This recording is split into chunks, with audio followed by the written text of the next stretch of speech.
What is up, everybody? Welcome. Thank you so much for coming and joining us tonight for this. We had no idea what to name it, and we're going to talk to you guys about what we're going to be doing going forward on Saturday and Sunday nights right here on the Gemma Jade channel, right? Mark Longoria, hi. Ralph and Cassie Francis, I'm already here. I feel like crap because I had to miss the very last live stream, but unfortunately life happens and does often in my case, but I'm here for sure to give all my support and attention. Ralph, thank you so much, and I know about life happening, believe me. Marcus Crockett, hey Gem, what's up? Paranormal Pixie, Lara, big hugs to you too, girl. Thank you so much. Larry A, so glad you could make it. Blue Crossroads, we'll let you know what this is about in just a minute. It's going to be awesome, obvi. Brown Dwarf, Vixendo, Eris Mana, my wifey for lifey, Mairead Hesketh. So, my partner in crime for this weekend series, it's going to be Saturday and Sundays every week, Lord willing, is a documentary film producer, researcher, real estate broker who just happens to have a YouTube channel as well called Pine Island Research. You guys may know him, Jeff H. So I'm bringing him in. And what we're going to do on the weekends tonight, we're going to wing it, talk to you guys, see if we can get a proper name for this maybe. But we're going to each discuss a subject of our choice with you guys from 8 or 8:15 p.m. Eastern time to like 10-ish Eastern time on Saturday and Sundays. Then I have to go over and do the other show on SOR. So we're looking for a name and we'll have topics from here on out. But tonight we kind of just wanted to introduce you guys to Jeff, get you guys to know him. And Danny, welcome. Bigfoot Michigan Rob, what's up? Nicole Perone. I'm bringing him in now. Here is Pine Island Research, Jeff Harding. Woo! Woo! Jeff, thank you so much for doing this with me. I appreciate you. It's my pleasure. Jilly Doom, welcome. So I was telling the chat, as I'm sure you heard, what we plan on doing. We each bring a topic of something awesome, extraterrestrial, supernatural, super cool, paranormal, otherworldly, other dimensional, multi-universal to you guys and see what you guys think about it. Get your thoughts, responses, reactions, opinions. As always, I know you guys will keep it respectful. And I'm so excited to see you guys here. Please be sure to like, share out. And yeah, tonight we're the Island of Misfit Toys. And I knew a lot of you guys would like that and know what that was because we've talked about that before in my other streams, how that's kind of how we all feel. So, Jeff, why don't you tell them a little bit about yourself? Well, I grew up in South Dakota and now live in South Dakota and Minnesota. I'm a real estate broker and I have a firm that's in two different markets. So one of them's in northern Minnesota in that kind of lakes region, kind of a touristy area. The other one's in Sioux Falls, South Dakota. And got two sons that are 17 years old. They're actually not twins, but they're 10 months and 5 days apart. So Scotty is a buddy of mine who operates purely on shock value. I know Scotty. I know Scotty from my stream sometimes and SOR as well. So yeah, we're close. Me and Scotty have a mutual admiration for each other's ability to shock people. But anyway, so as I was saying, I real estate broker. I am a research partner with Doug Hychek, do some Bigfoot research up in northern Minnesota. Did a lot of that last year, trying to collect evidence and other things to include in his Legend Meet Science 2 documentary that's coming out. And then me and Doug and the fabulous Gemma Jade is producing a documentary as we speak. So that we're excited about that. Exciting, guys. Super exciting. And Jeff is the one helping me with all of my merch and my Etsy store and all of that. So we figured we're doing so much behind the scenes together. We might as well do a show together. I wanted to get some more live streams on my channel anyway. And who better to do that with? I've got Ghost Dragons on Tuesday and Wednesdays with me. I'll have you on Saturday and Sunday, and then it'll be a party. Well, when you Maybe one day we'll asked all get me, together. I consider myself blessed. I appreciated the invite, and you sometimes will mull over, should I or shouldn't I? I didn't have to with this, because when the smartest person that asks you to do something like that, you just say yes. So Now you're just flattering me, but it'll get you everywhere, I'm telling you. Nikki, welcome. Jessica Lee, thanks for popping in. So I don't know, you guys. I wanted to talk a little bit, but I guess I talked about this before with the CE5 app that I got, about the close encounters of the fifth kind with initiating contact initiated by humans, and how many people have actually gotten a response to this. So I'm doing a series on my channel, which I'm starting this Monday. I just filmed the first video, where I'm going to discuss I've already discussed like reptilians, but I'm going to discuss other types of extraterrestrials that we're aware of, and kind of get to know them, let you guys get to know them. So when the time comes for me to go out into my front yard there and initiate contact, either live or so I can stream it for you guys, you'll know what I'm talking about when I get something. But in my research, it's crazy. Just the dreams I've been having, the visions I've been getting, how much stronger I've been psychically as far as knowing things. And this is just from simply kind of, I don't know how to really explain, like pushing my energy out there, and with the intent of come to me, like make me a channel or a messenger or whatever they need. My whole belief system is starting to change because of the research I'm doing. And I think that's the whole point to all of this, to learn and to grow and to explore the things that are unknown, that, what's known today 50 years ago was impossibly unknown, that'll never happen. If you show someone from 1947 a smartphone, they're going to, you know what I mean? It might literally make their head explode. Jarvis, I see you, baby. So I have a question for you. When you, as far as psychically, when it comes generally to the things that you focus on, whether you're doing readings or whether you're just keying in on people, there really aren't any parameters around that, because you're pretty open to everything that you're sensing. But do you think that when you start focusing on like the CE5 topics of, aliens and dreams and whatnot, and you start thinking, okay, this is what I want to try to do, or this is what I want to focus on, and so you're kind of ranging in these parameters, do you think that it gets even more, maybe powerful isn't the right word, but I mean that it's just more intuitive as far as what you're sensing when you start putting parameters in like that? Yeah, when I really start honing in. Oh, thank you, Scotty. And Paranormal Pixie, I definitely will. Yeah.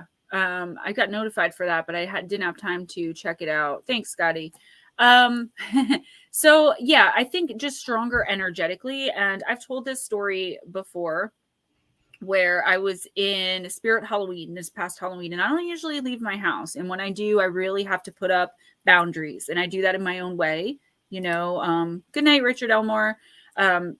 So I have my own system of doing that, but I was kind of in a rush. I was trying to get my Halloween costume for the stream, and I was waiting for Steve Stockton to message me back because I had a question about something. And I'm in Spirit Halloween, the music's blasting, and there's like 100 people in there.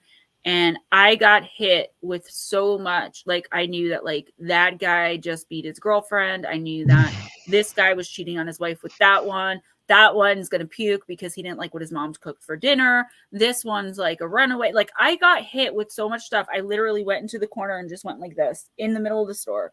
And RJ came in because I guess I had been in there for a while. And he says to Ray, he's like, look, mommy's playing hide and seek. And I was like, yeah. So things like that do happen to me if I don't really focus on it not happening. But when I completely open myself up, like when I set the intention of come to me, bring me messages, make me messenger, whatever that focus is. Yeah, I feel like the more that I do that too, like the more visitations I've been getting, quote unquote, in my sleep, because I don't really think I'm sleeping, but it just shows up as a dream. You would be so no fun to play the tell me their story game. What was that movie where the couple's sitting in the restaurant and they look around at the other couples and it's like, what's their story? And they make up, while they met. Oh, yeah. Yeah. Well, you know what? It's like you'd be cheating. It wouldn't be any fun. I like to people watch, and I do like to make things up about people. And that's the beauty of it. If I block myself off, I won't really catch much, but to constantly be Blue Crossroads, yes, narrowing the frequencies, that's a really good way to put it. And downloading, yeah, I can control what comes in and out, but my son described it in a really good way when he said it's like a constant pressure headache, because you have to be constantly consciously aware to do it, because the minute you slip and forget, that's it. But I have noticed the closer I get with someone, like take for instance, like if I'm in a romantic relationship with someone, when I first meet them, I know when they're BSing. I know if what they're telling me is true. And I don't usually call people out on it, because I give people the benefit of the doubt. Like, they don't know that I'm going to know that a lot of the time, So I usually just go along with it and pretend to believe them and hope that eventually they'll tell me the truth, because sometimes it's little things. But I feel like the closer I get connected to that person, the less that happens. Like, I can still sense their energy when it's off. I can still sense when they're lying, but I don't get exact messages of exactly what they're lying about. Like, I will know the person's lying to me, but I won't know exactly, unless, I really take 2 hours to meditate and talk to my guides, and then they'll show me what that person's doing. It's that whole thing. You can't be psychic about yourself. I might see death on someone and know they're going to die, 3 months from now on so-and-so date, but I will never know the date of my own. It just doesn't work that way. Unfortunately. I sense that in our conversations when we talk, and, obviously we've been communicating a lot as we're working on this documentary, but I notice that a lot. Like, you'll say something that's going on, and I'm thinking, man, it would be great if she could be able to sense things about that are happening to her and about herself as well as other people, because, it's like, I could say something that's going on. It's like intuitively, you're like giving me advice, or you're, did you consider this? And I'm like, holy shit, I didn't think of that, Well, yeah, that's kind of the thing too. Blue Crossroads says I have to consciously not scan folks because of all the kinesics training. Otherwise, it can be a party killer. Yeah, having to be constantly aware is hard. But when I pick things up on other people too, it's kind of like,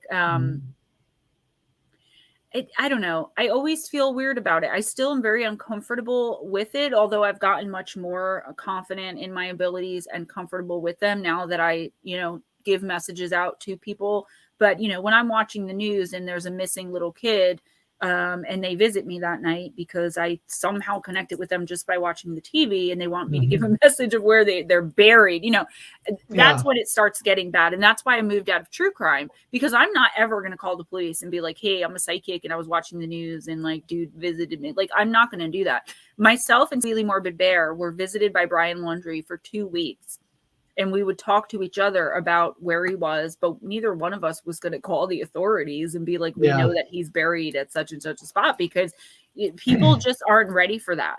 But you made a good point with when you were saying, like, you can be, Crowley, I saw your text. I was just doing this. I didn't get a chance to respond.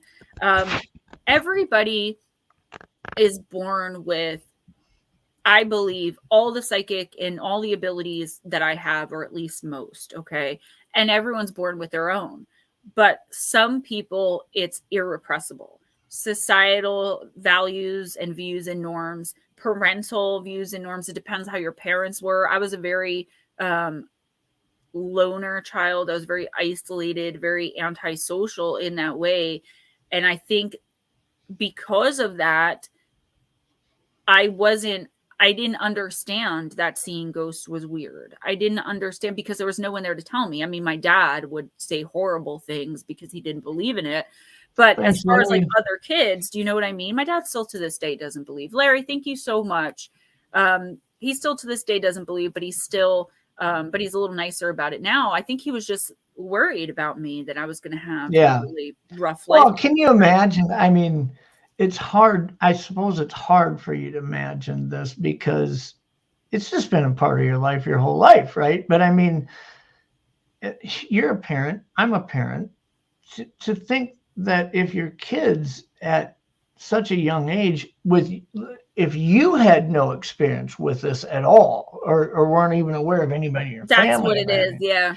And all of a sudden your kid's like, hey, I can do this. It's like, what? And that's why I forgive him, you know, and I tell him now, he calls it, what does he call it? That, oh, I got to think of the word he calls it. It's real, that mumbo jumbo stuff he calls it. Mm-hmm. But like, I deal with it with RJ and it still shocks me. Like my mom and I, for instance, were going to a channeling session for Craig McManus. He's one of my favorite channelers and he's local. So he was going to be at a restaurant, in the town my mom lives in, and while I was there. So she's like, oh, Craig McManus is coming. You got to look on Google and see where this restaurant is. And RJ's like, oh, that one on Washington Street. Now, RJ's 3.5. He doesn't know where Washington Street is. Do you know what I mean? But I'll be damned, it was on Washington Street. And RJ, the one time I remember, I'll never forget it because it was so funny. He's like, Mom, can you get me chocolate milk? And it was early in the morning and I was tired. I'm like, dude, give me a minute and I'll get it for you. And he's like, ugh. I had to wait forever for you to get it together so I could be born and you could be my mom. And now I have to wait for my milk too. Now he's starting to talk about possible past lives. And it's strange because they say that once they hit around 4 years old is when they lose all those memories. He seems to be gaining more. But because I've experienced it, I think I know how to handle it. Better than someone like my dad, who's an Irish Catholic and grew up in a very strict household of like, you don't talk about things like that, you know? So I'm sitting there at 8 years old at the dinner table and there's like gory ass dead people sitting around there with us. And I'm trying to eat and I'm just like this because I don't want to say it because my dad will get mad. So you bring up an interesting point with RJ when you talk, you know, he's reaching that age, you know, he's 3.5, almost 4. And you're kind of coming into that point to where when you think back on your childhood memories, I can remember, you know, things from like when I was 7 or 8, or I'll look at pictures and be like, oh, I remember being there and stuff. I'm always amazed when people tell me, I remember when I was 3, this and that, because some people really, that recall just doesn't reach back that far. And then some people are really, really good at it. For you, what is that like? I mean, can you remember things pretty vividly of when you were his age? No, for me, he also remembers a time where he was my mom. And I'm convinced RJ is my soulmate in that way, where like we're always destined to have the same life. I guess I'm mom in this life and he was mom in another. I definitely believe him. But for me, my first memory is when I was 4 years old, my 4th birthday party. I got my first bicycle. And then from there on out, I really don't have a lot of memory until I'm like 6 or 7 years old. Even if I look at pictures, I mean, I'm one of those people, I can touch a picture and I can feel emotion. And if I put myself out, and really try, I can pick up, like I'll see what happened like 5 minutes before and 5 minutes after the picture was taken. Usually it's my inner eye, but I'll go into kind of trance. So what it feels like is literally, and this sounds silly, but it feels to me literally like a movie. So, you know, in a movie, if someone looks at a picture and they show them having a memory, the person's, you know, obviously acting. So they're back in that space. That's how I feel. If I look at a picture and I focus my energy, I want to know when this picture was taken. I can focus at my first birthday party, for instance, my aunt and I think both my aunts, one dressed up as Mickey Mouse and one dressed up as Minnie Mouse. But this was the 80s. So they had those giant, scary heads. I was scared to death. I'm screaming, crying in my dad's arms in every single one of these birthday pictures. But I've actually brought myself there. And I'm kind of like Ghost Dragons would say, ghost in the corner. You know, I'm kind of like there in spirit, in my spirit body, watching what's going on. And I can kind of move through the rooms and see. But I only can do it for a couple minutes. But as far as actual recall memory with my physical body and my physical mind, I don't have many. I have that 4th birthday party where I got that purple bike with the little white basket and the handlebars. And I remember trying to ride it in my living room, but it had training wheels. And then my next memories are like when I was 6 years old, living in a completely different place and going to school. I have nothing when I'm 5. I have nothing when I'm 3, 2, or 1, unless I'm I'm kind of looking the at same way. Well, I mean, I can think back at like, I guess most notable memories are like family vacations. I grew up in a family where for a week or two every summer we'd go to the lake or, you know, rent a cabin on a different area. And I can, especially when I see pictures, but even just the memories, like I'll think of stories and stuff. But most of them, when I really reach back, are ranging in that maybe 7, 8, 9-year-old range. I mean, after that, they get more vivid. Yeah. But prior to that, it gets really hard for me to really think of like, name something that happened when you were 3 or 4. And it's like, they say you lose man, when you're 4 years old, you not only you lose your spirit memory and your past life stuff, and most people their connection to source and their angels, but they also don't have memories. Like now, same thing with RJ. As good as he is with like remembering things, you know, he'll meet you one time and a year, you know, 6 months go by and he remembers your name, what kind of car you drive, and everything you said to him on your last meeting. The kid's got like a photographic memory, but he doesn't remember 2 years ago his babysitter that babysat him for a year while I was working. He'll say like, "Who's Alyssa?" You know, and he looks at pictures and he'll say, "Where was I? Who was that?" And he'll have no memory of it. But like I said, you know, he was with his dad at his shop like 2 weeks ago, and his dad mentioned the name of this lady, like Mary or something. And RJ's like, "Oh, I remember her. She drives the white, you know, Audi and she had a flat tire and you fixed her car. And he told me that she had 2 cats." And Ray's like, that was like 8 months ago. And yeah, he remembers it, you know? like total Rain Man recollection ability, Yeah. recollection.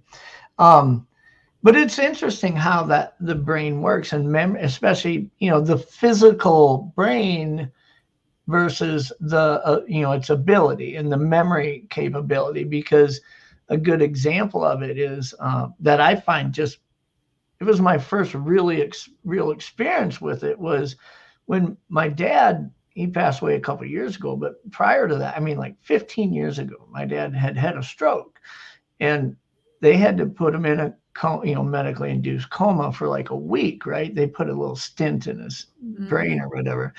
And when he recovered, I walked into the room and he didn't recognize me, didn't recognize my sister, didn't recognize my mom. And he was just like, you know, "Who are you guys?" I thought, this is really weird, man. And then the next day, his memory as it started coming back wasn't current. He remembered stuff prior to me being born, prior to me even meeting my mom. I walked in the room and he thought that I was his best friend from high school, who was named Dallas. He says, "Dallas," he goes, "where have you been?" And I go, and so I'm just playing along with it. I'm like, "I don't know who Dallas is, but I'm game. What's going on here?" And he says, "Pull the Studebaker around front. We got to get the hell out of here." And I'm like, Aww. "Okay." And so, and he thought I was his best friend from high school. Then the next day, he remembered being in the Navy and flying helicopters and dating my mom. And she had made a comment to him, and he said, "Well, you know, she had said something about, do you remember where we're going to go this summer?" And he says, "We're going somewhere?" And she goes, "Yeah, we're going on vacation." He says, "Well, that's a pretty big step considering we're dating and not married." And he's laughing. I mean, he just like every day got more current. And after like 5 days, everything was normal then. But Yeah. the way that your brain could your physical brain could just sustain an injury or a traumatic physical occurrence, and your memory be staggered as it comes back, it makes you realize how some people are capable of recalling way back. Some people aren't. It just seems like a brain and a human, why can't everybody do the same thing, right? But I Well, think that experience with my dad kind of helped me understand how everybody is different, you know, in their life. Well, for me, it kind of like, well, that's kind of what I was saying before. Technically, if you get technical about it and you look on the spiritual side of things, as far as like when I can connect right to source and I can bring messages for people through either, whether it's, I don't need the cards, it just takes me a lot longer without them to understand what's going on, because I see things mostly energetically. So it's not like an actual person standing there. It's an energy, and they show me like in ways that I understand, but if I explained it to you, it would make no sense, right? I try on Wednesday nights. I'm like, they're showing me this many years, but it's just weird. But I believe that everybody, what's up, Bob? I believe that everybody has the ability to do that. It's just kind of lost in the normal, like what's supposed to be normal. But they say, and I've seen it on like shows like I Survived and things like that, where drug addicts, like hardcore IV using drug addicts, will be, you know, I've seen it like 4 or 5 times where like someone's on a train or a bus or something, and there's some kind of accident where they get a head injury and they're in like a coma for 2 weeks, and they come out and they're not addicted anymore. They forget that it's like their body and their mind completely forget the addiction.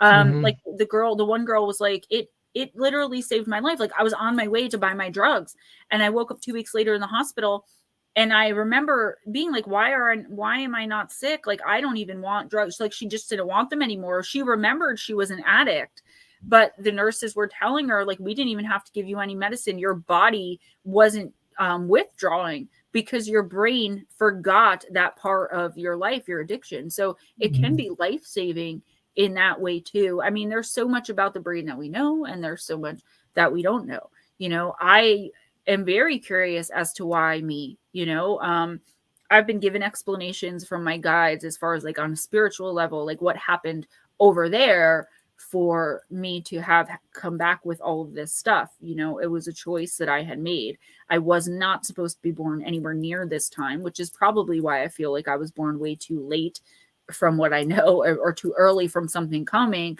But I would have not had the opportunity to have my father that I have now, because he would have died in some accident had I not been born. So I could have saved my father, who's another soulmate of mine who I've gone through lifetimes with and promised to take care of from the other side while I'm there. Or I could have let his accident happen, been born like, you know, however many hundreds of years from now when I was supposed to be, and be quote unquote normal. But I don't think I'll ever have an incarnation where I don't have some sort of psychic ability. And being born in this incarnation as a Pisces on top of that, I do believe has a lot to do with it too. I think this is interesting that, you know, obviously there's a few in chat who share the same gifts that you have. And then there's a lot of us in chat who appreciate the gifts and appreciate what you're capable of and appreciate what you do when you do your readings. But you know, really understanding the breakdown of, you know, how does she do it? What does it feel like? How long has she been able? It's like, I feel like tonight it's like, let's take Gemma apart like a little robot piece by piece. And we're starting to get this idea of what does it feel like, or how long have you been able to think, you know, all these questions that maybe some people in chat have had, but they, you know, never really asked. I've got to tell you, I feel tremendously amazing. You know, you were with me on the phone pretty much all of Wednesday. You know how hard Wednesday was for me.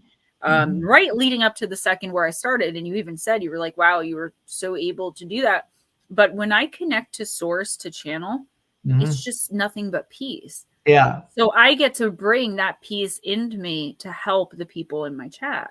Well, so it's very easy for me to turn things off on Wednesday nights because I'm connecting to source. Blue hair on, my fellow Jersey girl. What is up? Chris Jarvis. I think it's a good testimony to how deep into that you really are when you are doing those readings, because if you look at, and we're not going to talk about everybody in chat, but maybe it was pretty intense what you were dealing with that day, and it was relentless. I mean, it's not like it was a bad hour and then it got okay for a little bit. It was literally all day. I mean, it was like from the moment you woke up to 10 seconds before you clicked start broadcasting. It was intensely stressful for you. You were having a difficult time with it because through messaging, I could tell that it was hard. But I'm telling you right now, there isn't an actor or actress on this planet that could come on and do what you did Wednesday night. There is a supernatural ability that drives you to be able to do that, because you can't go through what you did Wednesday and turn a camera on and be the person that you were. I mean, people just can't get how that looks. I think a lot of times they just see the smiling, pretty face pops on and starts doing readings, and it's like, oh, cool, But you really understand that supernatural ability that you have to do that when you see what you went through Wednesday. Yeah, I pretty much pulled it out of its tailspin and pulled it off. Ghost Dragons, welcome, and thank you so much. Hey, Ghost. Paranormal Pixie, yes, thank you, and definitely same to you. And you guys know that if you have my number. Chris Jarvis, my favorite gerbil milking Ohioan, is here. Yeah, I'm always here for you guys. I know sometimes I don't always respond to every text, but I do my best. I've got so many exciting things going on too. Like Jeff said, the documentary, I'm just so excited. Being half Native American myself, and being able to explore, and we'll give you guys more details on that once we go further with it, but being able to explore that part of my ancestry, my history, because I've always been drawn. My other half, my dad, is 100% Irish, and I've always, since I want to say since probably the second I was born, but I can't remember. But from as long as I can remember, I've had this obsession with Ireland. I've never been there, but I always felt that that would be home.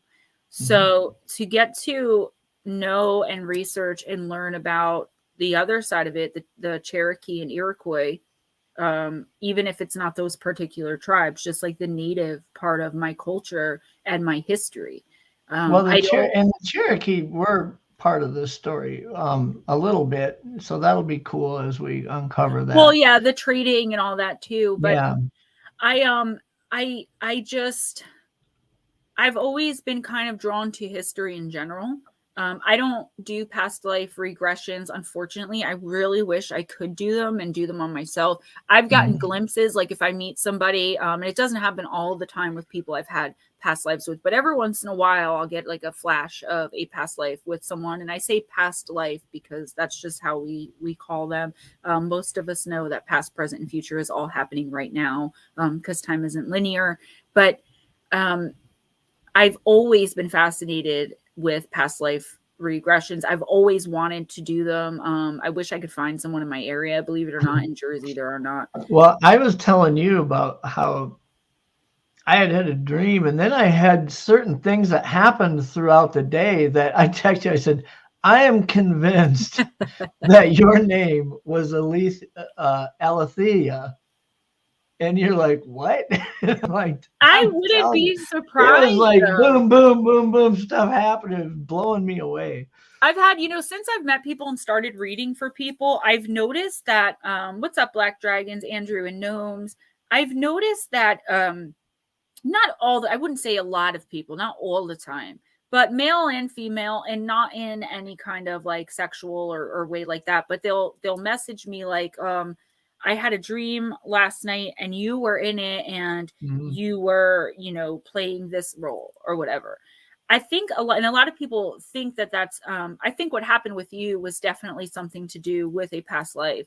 But I think what people need to understand is that a lot of the times, because a lot of you know me as a channeler, as a messenger from your ancestors and your guides, your angels, whoever wants to bring something through, I'm going to play that role in your dream a lot of the time. But when you have something happen in your dream that's so synchronistic as to what happened to you with Aletheia, that's a different story. Yeah.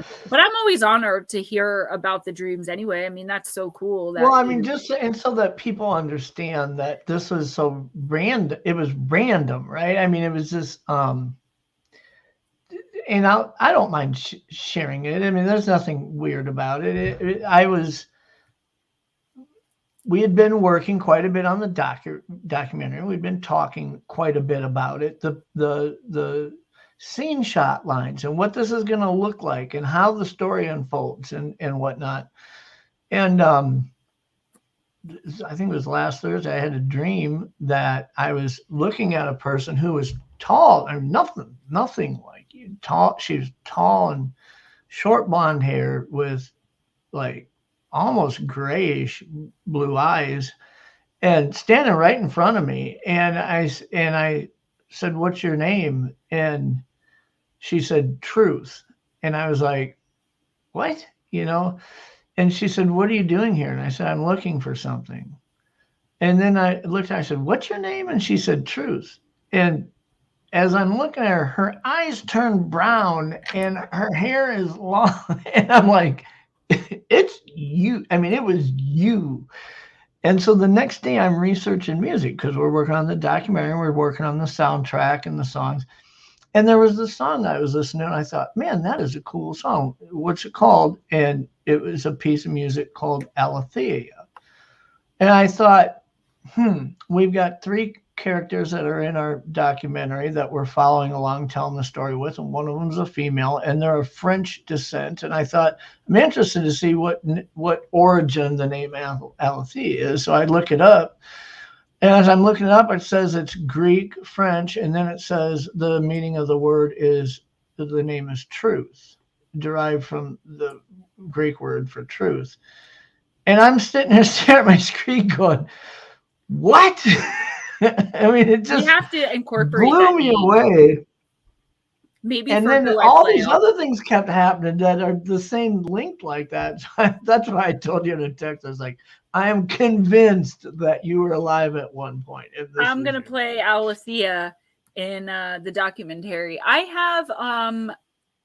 have had at least, I believe, 150 lifetimes, past, present, and future. I can honestly say, paranormal pixie, that's kind of awesome.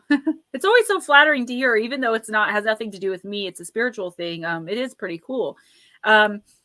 I've got to say that, to be honest with you, aside from what I do for a living, because I love YouTube, I love that it lets me connect without having to leave the safety of my little safety net here. Because I don't even really go to the grocery store.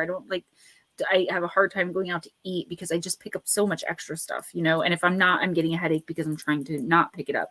But I've got to honestly say that where we are right now in 2022 is really a hard place for me to be.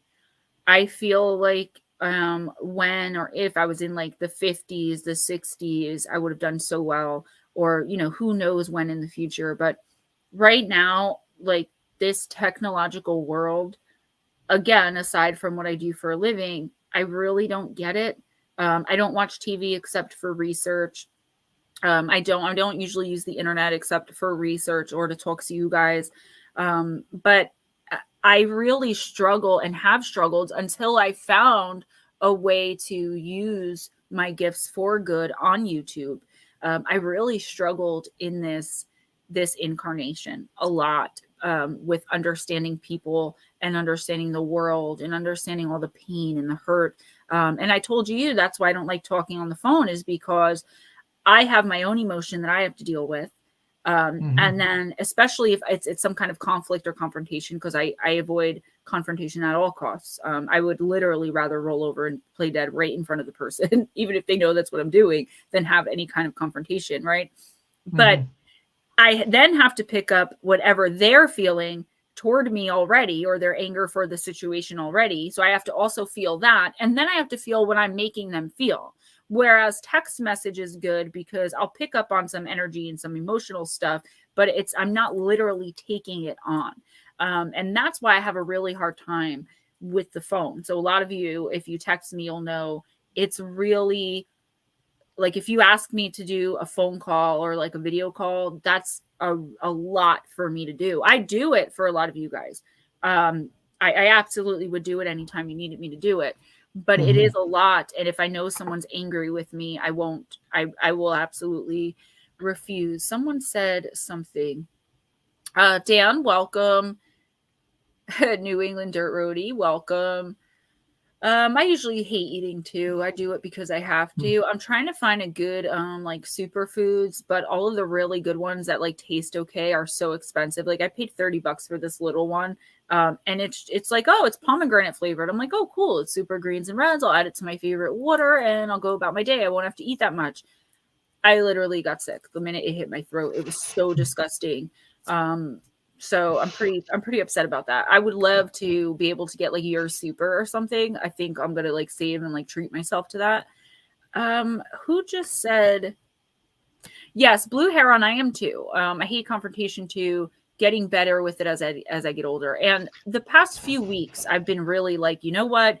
If you want to be confrontational, then that's how I'm going to be too, because sometimes it gets to the point where people look at you as meek or frightened, or I've even been accused recently of shirking responsibility because I didn't want to make a phone call because I texted instead. And it's like, you can get the same message through, whether it's if you just have to tell someone something like, I'm not going to make it to dinner. Why do I have to call you to tell you that? Unless you have this reaction that you need to impress upon me, because otherwise you can text me back and be like, sure, I want you to hear it in my voice. Right. And that's exactly how I felt during this particular situation. Mm-hmm. Like I texted you and I know, that's not really your thing, but I have to pick up all of your anger and all of your BS now because you insist that I talk on the phone to you. And for people who, want to or go out of their way to avoid confrontation, although that's a very admirable quality, it really can be compounding in how hard it is to deal with stuff, because really all it does is it keeps pushing stuff forward until it builds up. So momentarily, by avoiding it, you're doing yourself a favor, but really it creates a chaotic mess to have to deal with eventually. Right. And a lot of times it creates an energetic mess. But I feel like if you have some kind of conflict within you about somebody, so like if you're angry at someone, if you know how to work on your own energy, right? If you know how to really be mindful of your emotional vibration, not every second of the day, but when you feel a high emotion coming on, and you know how to be aware of that vibration, right? You're able to take it, analyze it, and then approach the person in something resembling at least love and kindness. Hey, I'm really, and this is me 98% of the time, not 100% of the time, because I know there's someone listening who's going to be like, you're so full of crap. But most of the time I'm able to approach people and say, I'm really pissed off right now, like at you. But say it just like that. Like, you know what I mean? Because I'm you don't have to of my vibration. Do you know what I mean? I've already changed it aurically, energetically, however you want to say it. And yes, I'm mad, but I'm not going to allow it to physically affect me to the point where, like, I was pissed the other night and I was shaking like this. Like, I couldn't even text you because I was so mad at a text that I had gotten. And it was like so late. I was already in bed. So I had to get up. I had to sit up. I had to, do all that. And then I finally had to calm myself down. But if you're able to be aware of that energetic or emotional vibration, you will be able to, no matter what you're feeling, approach people in kindness and love, which at the end of the day is what we're being called to do. What's up, A-Muse? Gray Wolf. I got my beautiful wolf bracelet on. I've been wearing it every chance I get, so I love it. No spikes. It is nice. Yeah, please, no spikes. Oh, this fruit water, some of it's so good and some of it is like, why are you putting like pear in water? It doesn't. I'm excited because as I've been working on your merch and getting your store set up for all these amazing people in chat to be able to express their love for your channel and fly your flag around everywhere. Yes. One of the things we added to it was a infusion bottle like the one you just Drank Kind of out like of. this one. And it will have the cutest moon bear oracle logo on it. I with love a it. little bear. And we got picture. We did get a tank or a shirt with a picture of my face because I know I wanted one of those. I'm like, listen, I don't know who's gonna actually wear that, but I'm gonna wear it. My mom's gonna wear it, and I know my dad's gonna wear it. So I'm good with that. I love all of the gifts that you sent me, Grey Wolf, especially the fresh sage. Grey Wolf there sent me locally grown sage. And Sweetly Morbid Bear had sent me some fresh rosemary, which was good. And I have them both. I have them on my altar, which is, thanks to you guys, I can't fit anything else on it now. I've got to go and get another one. Oh, I got a good question for you. Some people in chat will probably want to know. So when you get a new deck, when you cleanse it, how do you do that? Do you use sage? I talked to somebody one time because I was asking, well, how do you cleanse a deck? And they're like, well, you can lay sage on it, or there's different ways that people do this, but how do you do it? So you can do it really any way that resonates with you. The way that I do it is I usually do like I'll take all of the decks out of their boxes. I'll lay them on my clean altar, which is a lot because I have to take everything off of it, which is why I think I'm going to get like a separate desk just to do this. So I'll take them out so that the cards are in a stack but out. And then I'll sage over that. I don't like using a lot of sage because the smell really does bother me. So I'll try to get like sage and flower packets or something. And when I sage, I use my own homemade like sage clearing spray. So I just spray it because it has other different oils in it. But when I do that, I sage them. I try to do it like once a week, but it usually ends up being twice a month. And then if it's a new deck, when I first get it, I shuffle the cards up, I mix them around, and then I say like a prayer or a charm over them. And then I do a reading for myself right away. And that is because I want to use the new deck and because it takes like, so that you're not getting my reading through the cards because it's not picking up my energy because I already read for myself. And I burn one off right away. I usually do that reading with the new deck. Like I got a new deck today. I got the 2 decks you sent me yesterday. So I'll read for myself all 3 of those decks with all 3 of them on Wednesday night before I do the live stream where I'm reading for everybody, because then it'll take my energy completely out of the equation. And because I use so many decks on Wednesday night, I'll take those decks, like I said, twice a month, and I'll sage over them quickly, say a charm, clear them off. But I only do that with the ones that I use. Like I have almost 70 decks. So to open up 70 decks and clear them and sage them, that's why I haven't been pulling out on Wednesday nights all 70. I've been picking like 15 or 20, either newer ones or the ones that I use often.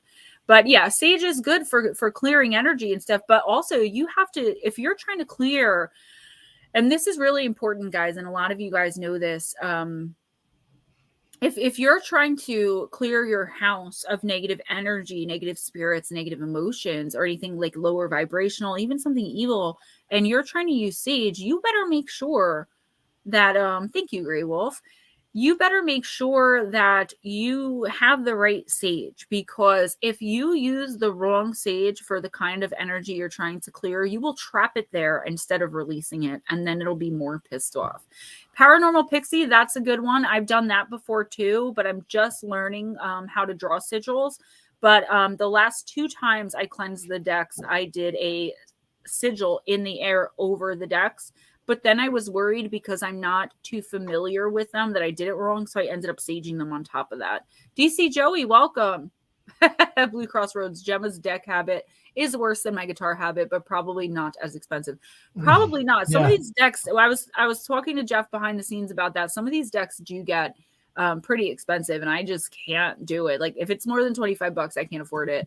But you guys donate them, and that's good. White sage is very nice. Much better. I totally get it though, Blue. I have a guitar collection also, and it is it can get unhealthy if you let it get out of hand when you start adding up the bill at the end of the month. So I said that I feel like I've traded addictions, and my addiction now is Dex, but I'm okay with that. I'm able to bring you guys messages, and a lot of the time, it's like healthier. even now, I sit here and I pulled, I think it was 2 weeks ago, from the vampire deck, and I remember I pulled a card of death, and there aren't that many that mean actual death.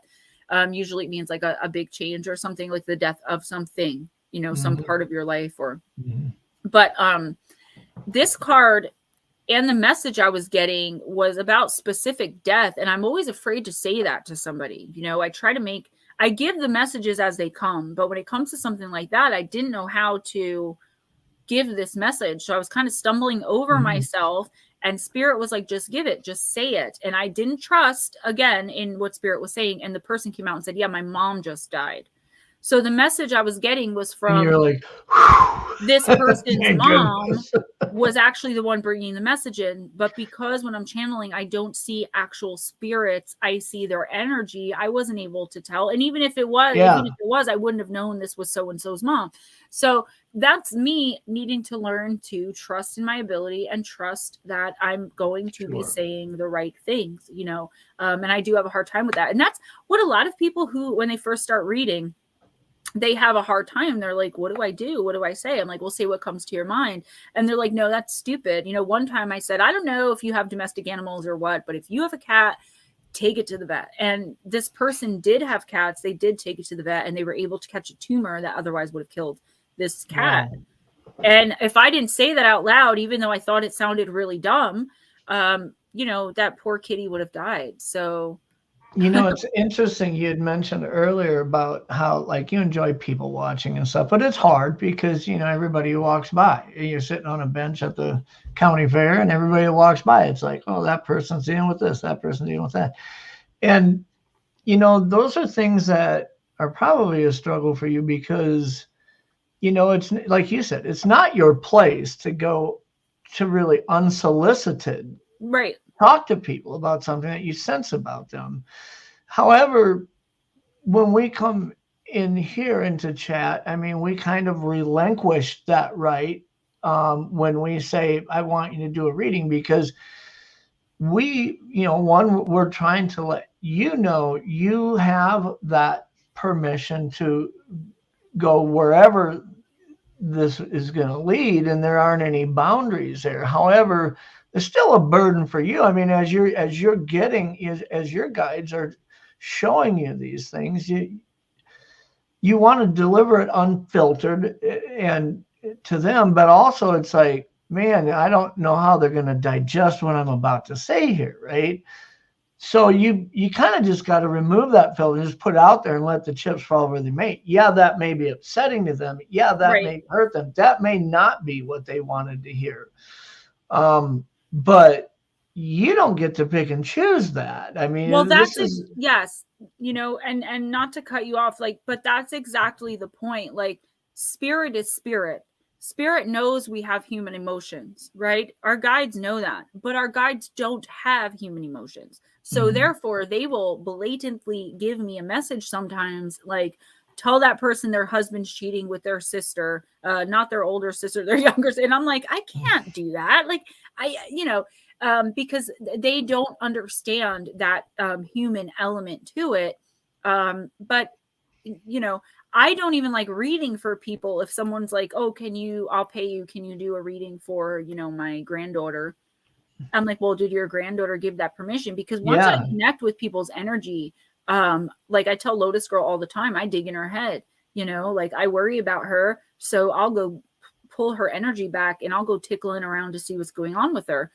She gave me permission to do it, but sometimes I can't help it. Sometimes I'll be sitting here and all of a sudden I'll see someone's face and I'll see them crying and struggling. And I have to reach out, and I don't do it on purpose. Now, sometimes I'll sit here and focus on using her as an example, Lotus Girl, to see what's going on. But she gave me permission to do that. Kind of a remote view. And that's the only time I can really do it. And Blue Heron says, Jem, when you meet people in person or even online, can you tell if they have good energy or bad energy right away? Yes. Energetically, I can pick up on someone if it's the first time they're ever text messaging me. I mean, that is so easy for me. It's like breathing. But the problem for me is, again, not having that trust in myself and thinking, oh no, this is actually, and this is how I've ended up in all the relationships I've ended up in, right? The craziness, because I always think to myself, there is no way. Like, I have to be off because this person seems so nice. Like, look, they're so great. And their energy is saying back away, bad, low vibrational. My guides are telling me run. And I'm like, yeah, but look, because I want to trust people. I want to believe in that goodness of people. I want to believe, I don't lie to people. So I want to believe that I treat everyone like they're going to treat me the way I treat them. And that's just not how the world works. And that's what's Plus, hard for me. people's intentions change. I mean, somebody may come into your life with good intentions, and you get that vibe that, hey, this is a positive experience. I can relate to this person. I feel welcomed Yes. being around them. And then you realize that, maybe they didn't come in with bad intentions, but their motivations and different things change, and you sense that, and are at that point, who knows how far you are invested in a relationship, whether it's friends or romantic or anything else. You've got to pull back once you realize that, and you start thinking, well, geez, did I second guess this or what? I think a lot of times what happens is people come in with a pure or good intention, and along the ways they just get lost themselves, and that can be confusing. Yeah, and it is, and I'm learning a lot more lately to be super confident in my inner knowing, right? I no longer am willing to accept someone at face value if their energy feels off, because that's my spirit not sitting right with people. But my entire life, up until maybe the past month, I've had a real problem with that. I've had a real problem in trusting what I know. I remember I was with this person and everything was great and perfect. And I've told you about this, but I'll be a little less specific because we're live. And everything was amazing. And I was like, this is it for me. Like, this is really it. And I remember sitting there, and my guide said, enjoy this because it's not going to last long. It's not real. And I remember literally shaking angry that had come into my head, because I was like, there's no way. I didn't want to accept it. My humanity didn't want to accept that this person was going to absolutely destroy me. And guess what? It was like within weeks where they started to change their behavior, and they did actually end up doing a big number on me.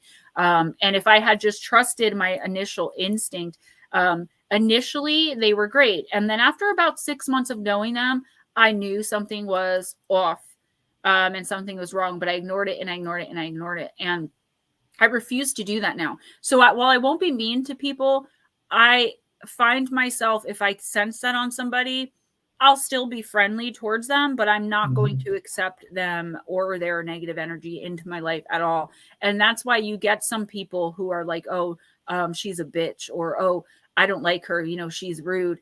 It's not that. It's that I know what you're really about and who you really are at your core, and I don't want anything to do with you. And that's not to say I'm perfect. I can be a bitch sometimes, and I can be an a-hole. But usually if somebody gets that off, gets that vibe off me, it's probably because my energy is pushing theirs back. Like my energy is telling them, like, stay the hell away from me. Blue Heron, that was a perfect example that I didn't want to bring up. Blue was getting into this relationship, and this person, after like their first date or something, had, or they blew off the first date or something. And I'm not going to get too personal with you either. I'll be very, overview of it. They had blown off the first date, or they couldn't meet. And I had said, that's good, because this person is going to do A, B, and C to you. Had you gone on that date, this is what would have happened.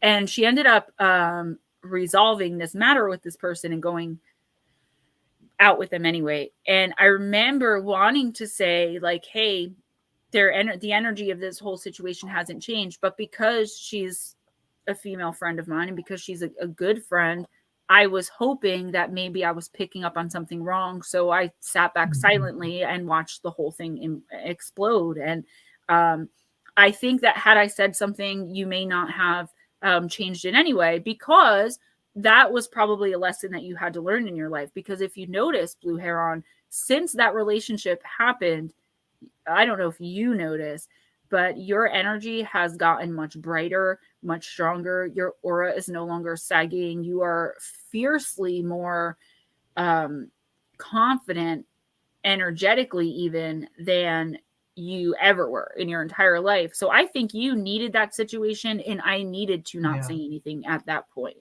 She came out stronger. Oh, which often is the case. Stronger. Way stronger. Which often is the case, yeah. Jessica Lee, that's exactly it. When you put up boundaries, that's when those people start calling you that, and that is their problem, not yours. I tell people this: if you have a problem with crowds, right? I'm sorry, I have low blood sugar, so sometimes I have to chew candy. So go out, and this may sound weird. So you stand up, picture yourself in like full-length mirrors that cover you from head to toe, but facing outward. So if you really had these mirrors surrounding you in a circle, anyone who looked at you would see themselves. Walk through a crowd thinking that these mirrors are surrounding you and facing outward. Evil cannot look at itself. You will not be approached by any a-hole, evil, low vibrational, mean, nasty, anything. They will literally walk around you, and they won't even be consciously aware of it. But if you keep that in your head, you will be. Watch how quick some people move out of your way. And that's because they don't want to face themselves. They don't actually see the mirrors, but their energy connects with the mirror that you put up. And subconsciously, without even realizing it, they will stay away from you. Yeah. You know, I think that you've, I think, you know, sometimes when we have to walk a hard path, we realize that it happened for a reason, and we didn't get why when it was happening, but then we start seeing ourselves testify to others and help others based on the experiences that we had. And I think that's one of the things that's cool, that, you know, like you, I've shared with you about my past addiction issue, and it's similar, you know, similar. Where are they, the little alien? Sorry, thank you. But you know, and it just didn't make sense to me why I had to deal, you know, I realized that there are decisions and whatnot that lead to this, but then it just, when it's drawn out and some of the repercussions, like, it didn't have to happen that way, right? Looking at it in retrospect, and then you start realizing a lot of times way down the road, you know, we might talk a couple years later, that you find yourself helping people that you couldn't have helped them in that way had you not had that experience, you know? Yeah. And some experiences you're contracted to have. Jessica Lee, I will in 1 second. Like, if somebody is physically abusive to you, say you're a woman and you're in a relationship where the man is physically violent towards you and hurts you, possibly kills you, right? Or even just hurts you. There are some things, and most of the time things like that are contracted by you and this person because your soul wants to learn in this incarnation what being a victim feels like. And their soul needs to know in this incarnation what being a bully feels like, or a wife beater, whatever you want to call them. So you actually contracted that relationship, not for it to stay. And that's the problem with, you know, human emotion, is that some people stay in that forever. You're actually contracted to a certain amount of time with that person. So you learn what it's like to be a victim. They learn what it's like to be a bully, and you both move on. But being humans and not knowing that you're just supposed to be with this person for this short amount of time before they actually kill you, or something like that, you know, that's when things like that happen. But a lot of the time, even murder victims, you know, they contracted to go out that way themselves because they wanted to know what it was like to be a victim. Human happiness is an amazing thing. It's a wonderful thing. But at the end of the day, we are not here for our happiness. We are here. Being happy is a great thing, and it's wonderful to be able to manifest things once you realize you can do that. And we're actually here for our soul to learn, you know, whatever it is we want it to learn in this incarnation. Yeah, if So all, really, if all you did was just find joy. I mean, people always say, hey, look, try to find some joy. If you lived your whole life finding joy and never sought to find what does sorrow feel like, what does guilt feel how like, happy could you what does possibly be? forgiveness feel like, if you never really connected to those experiences that lead you to learn what that feels like, I mean, you wouldn't, even if you found joy every day, you wouldn't have lived much of a life. Ghost, when I end this stream at 10, I'm going to message you and you're going to explain that. Empaths attract narcissists. We are light and they are dark. Yeah, that's true, and I mean, there are so many books about it and lectures that are given about it that's an actual fact, that if you're empathic or sensitive in that way, you will attract the opposite of you, because they're, even if they don't even realize it, their energy sees you as like a sucker. Jessica Lee, as far as the mirrors, okay, so stand there before you go out in like a big crowd, like a fair or even to like the movies, whatever, and picture yourself surrounded by individual mirrors that are as tall as you. But the mirror part, the reflection part, is facing out. When you're out and you're in a crowd, remind yourself that you have these mirrors around you. Okay? And just watch. Certain people will walk by you like it's nothing, and others will stare at you. They'll walk around you. And I guarantee you, you will not be approached. Even if you go out to bars, right? I wish I had this tactic and trick when I used to go out singing karaoke in bars and just wanted to be like left alone, because I would go out by myself and drink pineapple juice and sing. But there's always that person, that's like, oh, hey, baby, If I had worn my mirrors, those people would not have even come up to me, because for whatever reason, my energy would have been repelling them. Yeah, and what paranormal said, paranormal pixie said, that's Absolutely true. I mean, how would you know what quiet sounds like if you didn't know what, loud chaos sounds like? How would you know how dark black is if you didn't know how white, how bright white is? I mean, it takes contrast to there needs to be a reference. That's the key, a reference. That's a good way of putting it, actually. Yeah, try it, guys. Let me know how it goes. I'm telling you. If you do it right, and there's really not a wrong way to do it, just full-length mirrors facing out. And when you start to get like nervous, or when you walk into that crowded place, remind yourself, I've got mirrors. And just imagine really quick for a split second yourself surrounded in these mirrors as you walk. I'm telling you, they will avoid you like the plague, and they won't even know why they're doing it. When I started using this, when I was going to karaoke towards the end of my karaoke run, because I love karaoke, but again, I would go by myself so I could be left alone. I used to go to the same bar, and I remember I had the nickname of Ice Queen in this bar, and I had no idea why, because I was so nice and friendly to everybody. And it was because these men that were there to pick up and hit on women, I guess subconsciously or energetically felt this reflection of themselves that they couldn't handle. And without ever even speaking to me or saying a word, they decided that I was unapproachable and icy because I didn't want a-holes bothering me. Well, that's what's interesting about most narcissists, is that the worst taste in their mouth could be as one drop of the poison they put out. Just that reflection of themselves for a moment, even if it was just a glimpse of it, they noticed it was repulsive to them, and they're attributing that to you or something that you made them feel, but it's really within them. It's that moment that they're sensing of what's within them. Yep.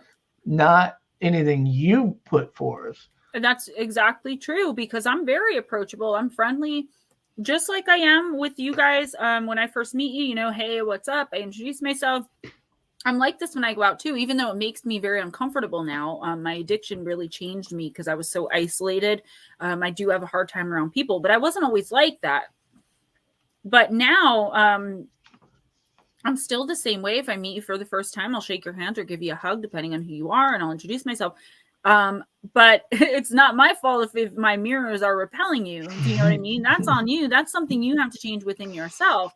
But people don't know that. Most people outside of this community here that you meet on a day-to-day basis don't understand any of this stuff. I don't go around telling everybody I'm a psychic and I communicate with, spirit. I don't. What do you do for a living? I'm an author and I have a YouTube channel. Yeah. That's what I say. I believe there's a lid for every pot too, Mairead, for sure. I do believe that. I believe that everybody has, most people call it soulmate, but a soulmate is actually, like I said, I think RJ is a soulmate. I think my dad's a soulmate. It's mates that your soul has, friends that your soul has that watch over you from the other side. Either they never incarnate into this life because they watch you kind of get through your chart and help your guides, your guardians, your angels. They're like those people. Or there'll be a couple, like maybe 4 or 5 of them who you may or may not meet throughout your life that you're connected with that will help you in some way. Like RJ saved my life. I would not have stopped doing drugs if I didn't have him. Yeah. Period, point blank. So, he was put here for that reason, right? And I saved my dad's life somehow from some motorcycle accident he would have had I not been, my mom not been pregnant for me. So, but there's a twin flame. And twin flame, to me, in my experience and from my research and my knowledge from beyond, is actually what most people think of as soulmate is actually a twin flame. There's one, and you have this cord connected to them. Now, that doesn't mean you're going to end up with this person. Your twin flame could be, your ex, wife or husband, and it just didn't work out in this incarnation. But guess what? If that's your twin flame, you're going to meet them again in your next incarnation, and you're going to be with them again in your next incarnation, and it might work out. Even if it does, guess what? 2 incarnations from now, you're going to be with them again because that's your twin flame. That is the person you're supposed to be with. There's so many of us in here that are divorced that are hearing you say, but they're not going to be. They're like, oh, don't tell me that. I said it could be. It doesn't. It doesn't mean that just because. I had to think for a minute because I'm like, oh God, I don't want to end up with my ex again. And I was like, no. Think about what you just said. Let's put a disclaimer on that. Is your ex? Sorry, but they're not going to be the same person, obviously, in the next incarnation. So you never know. They may end up being the love of your life. I think just because someone's your twin flame doesn't mean you're going to get along with them and everything's going to be perfect. It just means you have a cord connecting you that you cannot cut or break. It's there. Your souls are connected. Yeah, I like to think of it as a connection that isn't just like somebody that you are in close contact with, or that there is a people use some of these words so nonchalantly that it just doesn't feel effective in trying, like when people say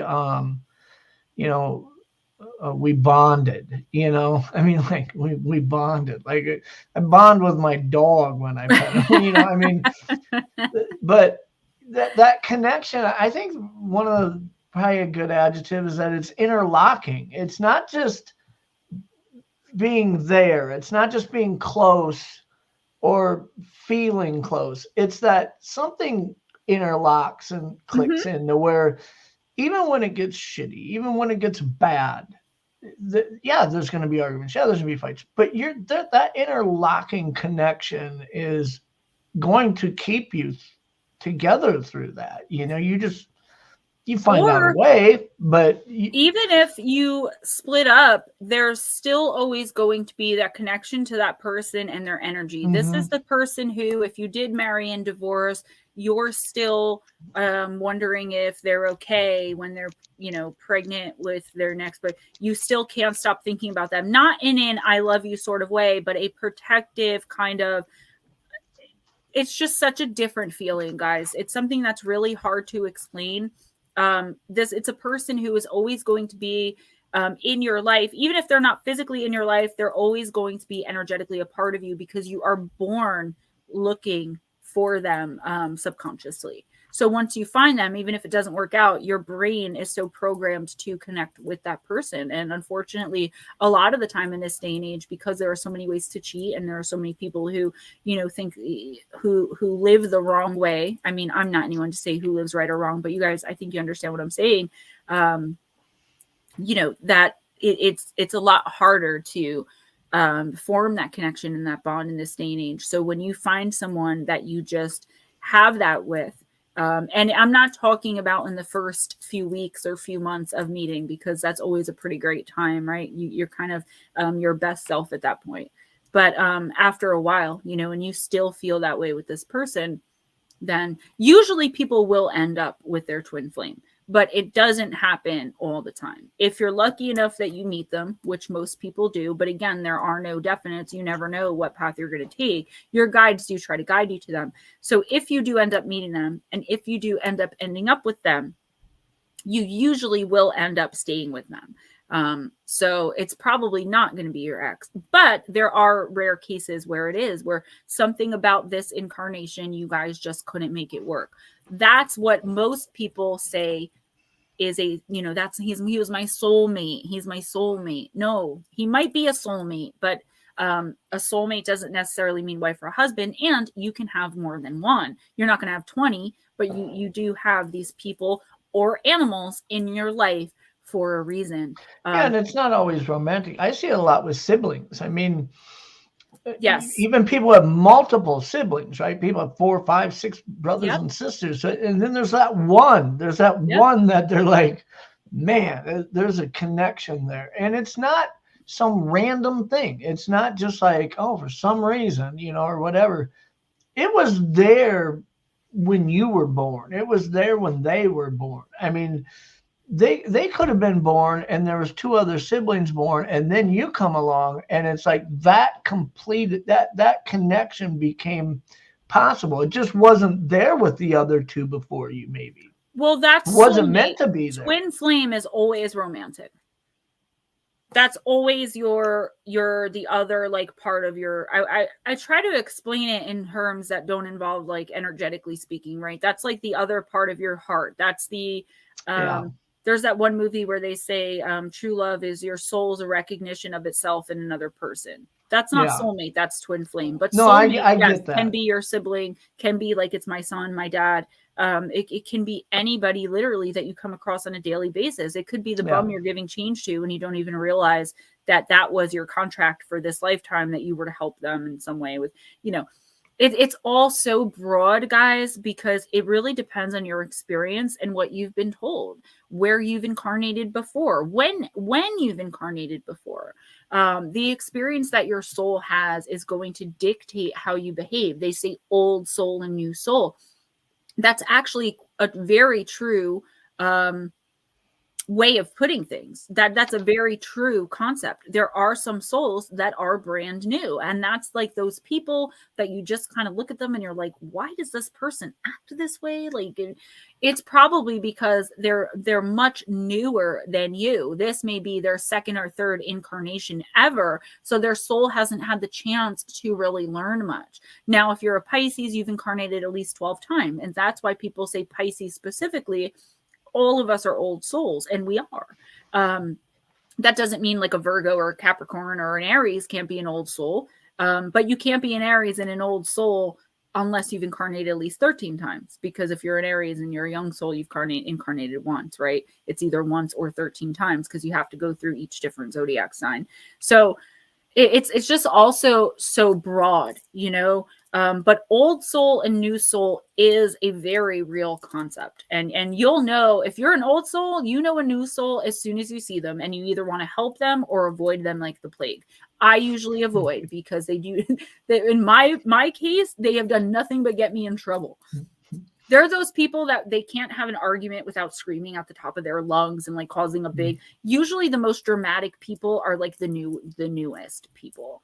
Those people that feed off of and love drama because they haven't learned a way to live, and they're just like kind of getting used to their humanity.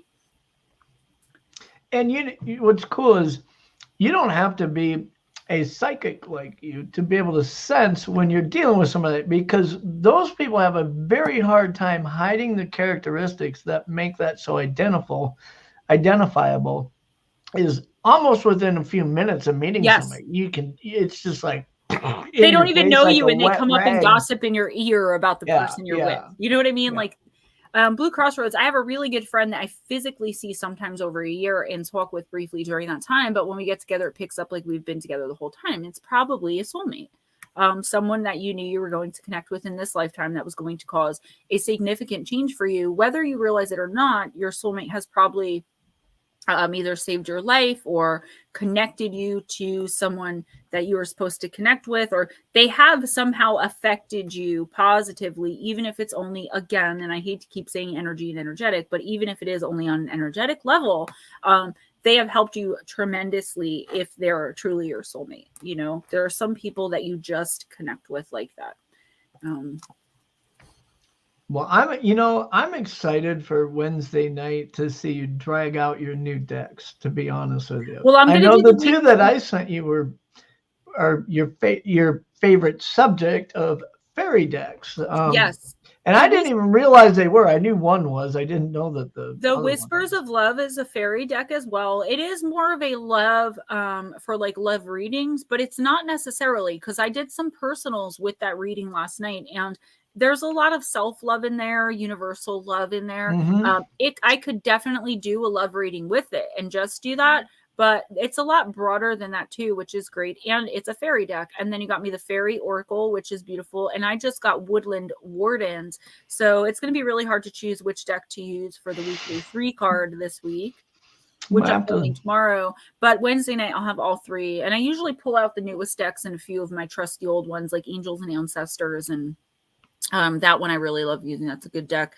And they have another Native American. They have a few Native American decks, but there's another one too that looks really nice. It's like Ancestor Magic or something like that. Guys, we're ending at around 10 o'clock because I do have to do SOR. But it was really cool of you guys to come in. I want to reiterate, this was so much fun, but we are going to be focusing, maybe Saturday nights we can do this. That's me too, Black. We can do we're going to do topic specific shows, but you guys know, because other people do that it can really end up going anywhere. We want your guys' input. We want to know what you think, kind of like tonight, but I can already see the comments from the people listening later, like, oh, it was all about Gemma. It's going to be topic specific. Leave a comment after this is put out, because it really does help the algorithm. It helps me out because this is my channel. It helps us out. If you made a donation, Super Chat, PayPal, Cash App, totally appreciate it. Coming here and spending time with us. And we had an amazing turnout for our first show, and for how random it was that we were kind of just like surprising you guys.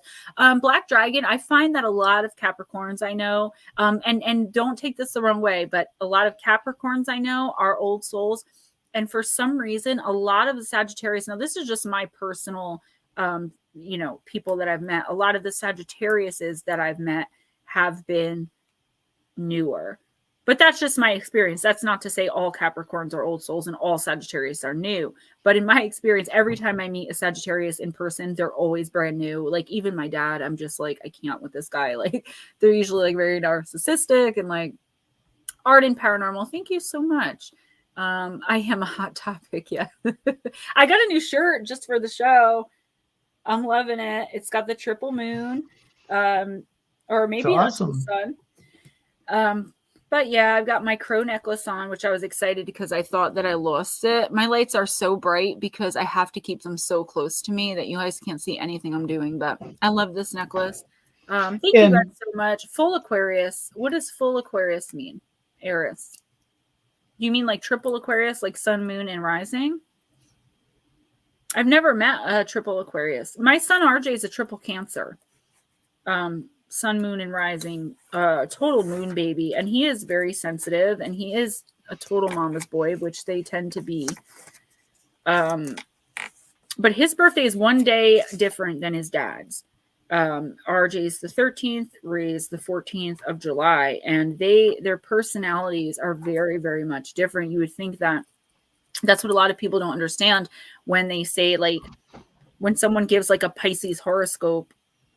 Yeah, but it really depends on a lot of other things. So, people say Pisces and Cancer get along well and they're great in relationships. But if you have a Pisces say a Pisces sun, Libra moon and a Cancer sun, Aquarius moon, that's not going to, you have a water and an air, but two totally different elements.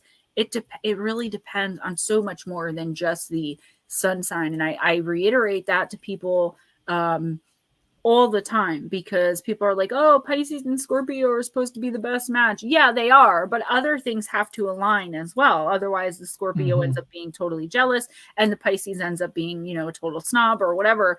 It really depends on the entire chart. Like Pisces and Capricorn get along really well together in both romantic relationships and friendships.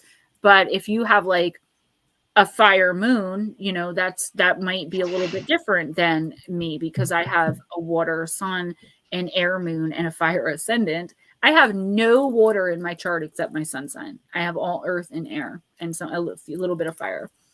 No Sagittarius, no Cancer, one Scorpio placement. My Lilith, I think, is in Scorpio. No other Pisces placements.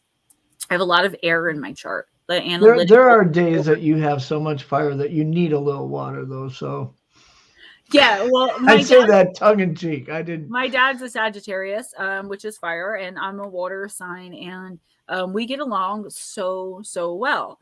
But that's because I kind of cater and lean into his narcissism. I've always been the parent in the relationship. I think if I was actually just my typical Pisces self, if it was anyone but my dad, I would not get along with him. Yeah. So I don't know, you know. I just know that there are signs that just their sun sign, I wouldn't say I'd run from them. I would give anybody a chance, but there are two signs specifically that if you're this sun sign, I don't know, like I might be hesitant to date you despite your moon sign, rising sign, or anything about you really, because I've had nothing but trouble with these people, but always tend to be like if I were to have a crush, you know, like I'm in a relationship, I'm just saying, like when I was single, my crushes were always Geminis and Leos. And I've just had such bad experiences that I have to remind myself that it's not about the sun sign. If you're doing it simply by astrology, right? Because there's so much more to people than that. But Sure. If I was going simply by astrology and simply by sun sign, Geminis and Leos, I would run the other way. But I can't do that because now I know there's so much more than just. Yeah.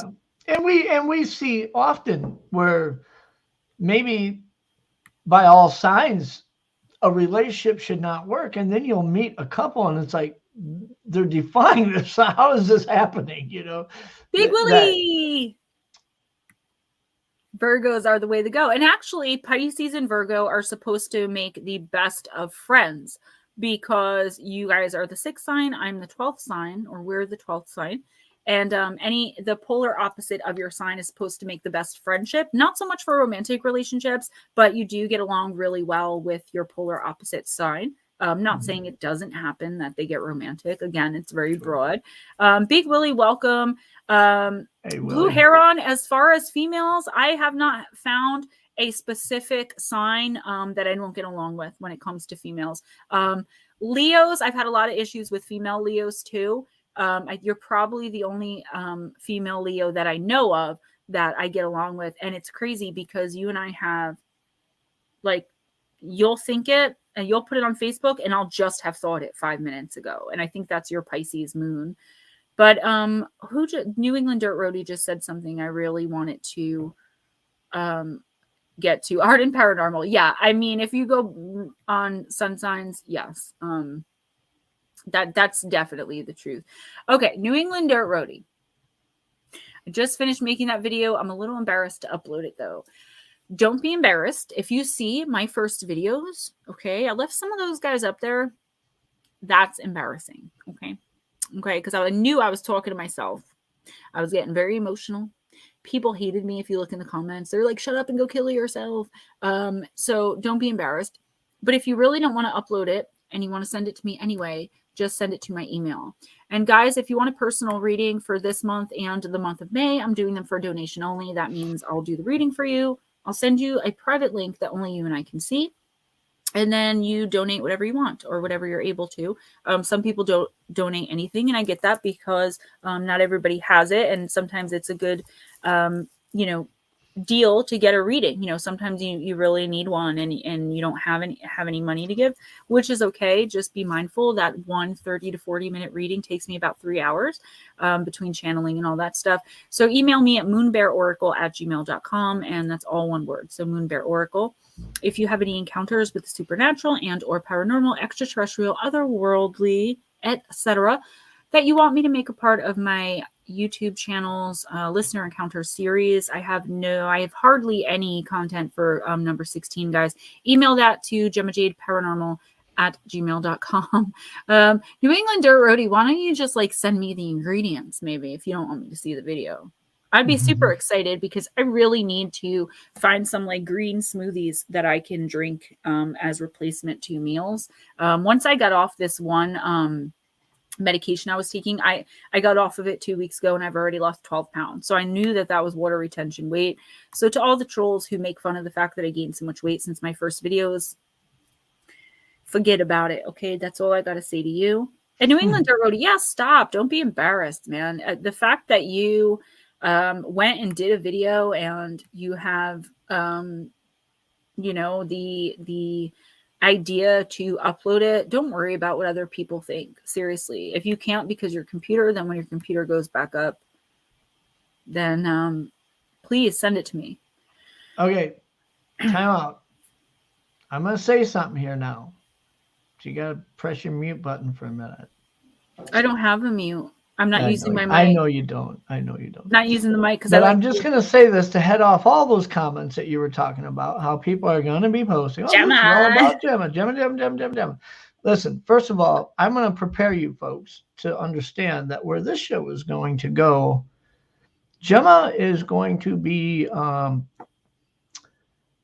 well, let's just say anybody who doesn't know me well enough, you can go check out my channel and understand, because Scotty, Myriad, those who have been over on my channel and understand how I normally do a broadcast, they're probably watching this going, who is this guy?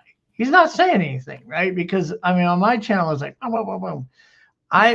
Me and Gemma are going to come, and we're going to, we're going to give them a glimpse of how this is going to work. We're each going to bring a topic to the show that we have not talked about amongst ourselves yet, okay?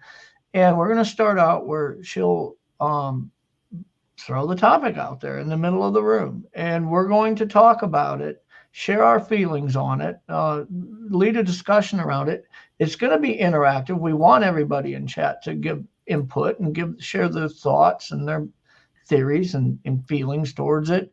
And then about halfway through the show, the other one's going to throw out their cold topic, and we're going to address that. So it isn't going to be a 2-hour lullaby of the same That's what I was saying, topic okay, specific. so there's going to be some continuity and contrast. But don't anybody, if you're meeting me for the first time, don't be under that false impression that I'm going to be the warm, quiet guy in the corner. Quiet sidekick. I might surprise you to where you're going to be like, this ain't the guy we saw last week. So yeah, no. I don't want them to think that. And tonight, because we didn't come in with topics predetermined, we just kind of thought this thing out, fleshed it out today. And I think that we talked about Gemma a lot, and I'll tell you why. One, because I'm very curious to learn about some of the things that she shared tonight, how things affect her. How does she does so much with helping others in here. And like I said, there might be some in here, a few in here who share the same gifts that she does, that understand that, right? They don't need it explained to them what something like that feels like, or how does it affect them. But there's a lot of us, I think, who learned a lot about her tonight because we had the chance now to really understand that dynamic of what it's like to live with those gifts. And it's not all good. There's a lot of things that you have to deal with that you don't want to deal with. Finding out about people as they walk by that I didn't want to know that, right? I didn't want to know that little kid got his ass beat last night by his parents, because now I want to chokehold his dad. And you know, it's like that struggle is a little too real for some people. And, you know, I just don't think a lot of folks get that. This is a great chance for us to develop that understanding of what that's like.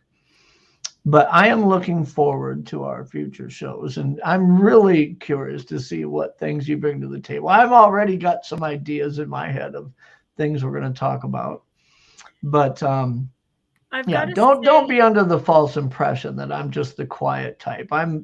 That is like the one descriptive nobody would use of me if they knew me. So yeah, for sure. And yeah, more structured, topic specific. And thank you for that. I do appreciate it. I want to say hi to Spooky Morales. I love you too. Thank you so much for coming in, showing support. Hey, Hilton Whittlewood, thank you so much. We are actually ending. Smoochy. Yes, as always, TMI, unless I am very consciously aware, which I've gotten so much better. And being able to channel for you guys and read the cards, it makes it a lot easier for me to keep those boundaries up. So I can maybe go to the grocery store every once in a while or go out to lunch with my mom without having to worry about, you know, knowing all the waiter's business. You know, it's kind of like, it reminds me, I always liken it to like Silky Stackhouse when she's a waitressing and she knows that people are like, oh, she has a nice butt. And like, this guy's thinking that it's very, and I did waitress for a long time and I did very well at it because I was able to read what the hell people were thinking.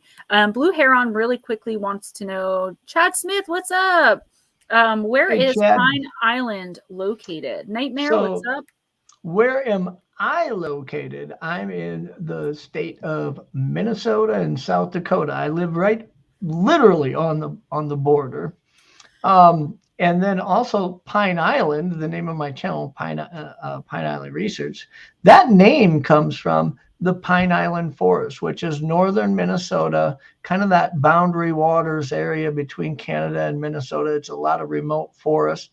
And that's where we did most of our research last year when I started the channel. So I named it Pine Island Research, which you hear that, it almost kind of sounds tropical, you know, Pine Island Research. But there's so many lakes up that have these little tiny islands of nothing but pine trees on these little islands dotted all over the lakes. So Lotus Girl, I was actually talking about you earlier, how once I connected with your energy, I now like spy on you sometimes. But I definitely told you that I do it. Guys, I am going to end this at 10 of, just because I want to call Mr. Ghost Dragon to make sure he's okay. He's a little off tonight. And I'm not going to let him sneak away from me before I have to go to SOR. So I'm going on over to SOR from 11 p.m. to 2 a.m. Eastern. If you guys want to check that out, I'm going to be talking about Dulce Base. And I don't know what Big Willie and John are bringing to the table. I think Enzo is coming on tonight too, guys, if you want to check that out. Jeff and I are going to be back at 8 p.m. Eastern tomorrow night, okay, from 8 to 10. Hopefully we'll have topics. We might just do one more night of kind of randomly talking about things. I got to find I'm bringing a topic. Or I'm just going to keep it like this. So then I'll bring it something topic. I'll bring something to the table too. I have so many. You don't even know. See, you've got a whole library. I have to actually think about it. You just like pull a little file out. Oh, let's do this one. Guys, I love you so much. Thank you so much for coming in. Don't forget to hit that like button. Don't forget to share out.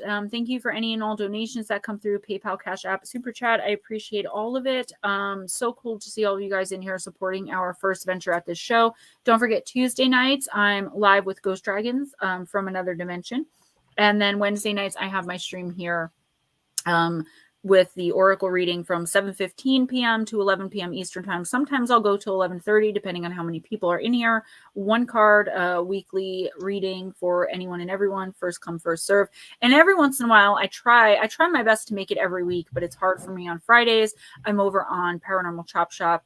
And I don't remember, honestly, if that starts at 8 or 9 because Sonny switched it around. So I was wondering why he went live last night. When he invited me and when you were on, I'm like, why is he going live Thursday? I'll just go on tomorrow. I missed an entire day this week. I don't know where it went. I did not know today was Saturday. I thought it was Friday. So, you asked me that last night. You texted me and said, "Is it Saturday?" Yeah, it was this morning. I said, "Is it Saturday night?" Wow, because Ray was saying to RJ, he's like, "Yeah, tomorrow because they spend. I call it Father and Sunday. Sunday they spend the day together after church on Sunday." And he's like, "Yeah, well, you better not act like that tomorrow or something." And I'm like, I said, RJ, Daddy's got his days confused because tomorrow's not Father and Sunday. And Ray's like, tomorrow is definitely Sunday. And I'm like, no, it's not. And I texted you and you're like, yes, today's Saturday. I was like, damn it. All right, guys, I love you. Jeff, I will talk to you probably tomorrow because I'm working till 2 tonight. But you can text me if you need to. Thank you so much for this new adventure, this new venture. It's gonna be fun. Yeah, I'll talk to you definitely tomorrow. Bye, guys. Alrighty. And should I do a countdown?